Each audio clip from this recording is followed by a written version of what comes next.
at odds of 125 to 1 to win the World Series. They're at odds of 60 to 1 to take the National League pennant and odds of 101 to win the National League Central. The rebuild continues for the Cincinnati Reds, who missed the playoffs for the third year in a row, and they finished in the basement of the National League Central for the second year running.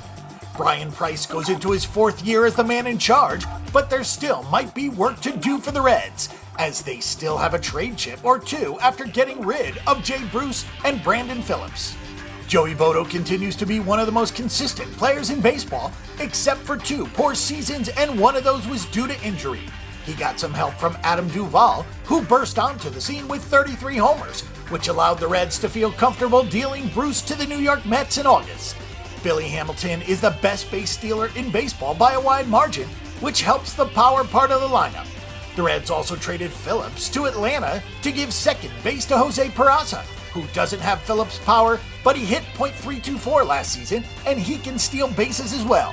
The offense, while not great, should be fine. It's the pitching where the Reds had troubles in 2016, and they traded their best starter, Dan Straley, to Miami. That leaves Brandon Finnegan as the number one starter, but there are a lot of questions behind him. Cody Reed and Anthony DeSclafani might not be ready for the beginning of the season, while Homer Bailey probably won't be ready until June. Robert Stevenson and Scott Feldman won't scare anyone, while the middle relievers are decent enough. Last season saw the Cincinnati Reds go 68-94, 38-43 at home, and 30-51 on the road. The team was 87-65-10 on the over-under. Raisel Iglesias has the inside track on the closer role, but he is one of probably four candidates, and it really doesn't matter considering how bad the rotation could be. The Bruce Phillips trades brought in some prospects, but that doesn't help the Reds right now.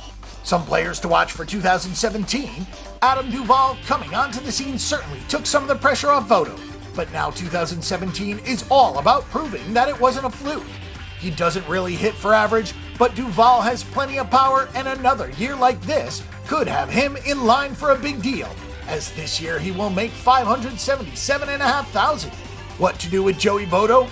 He is very loyal to the Reds, but at 33 years old, you would think that if Votto wants to win, he has to go elsewhere. Sure, he has a lot of money owed to him, but it wouldn't be hard to find a team that would be interested in Votto, and it would also be interesting to see what he could bring back.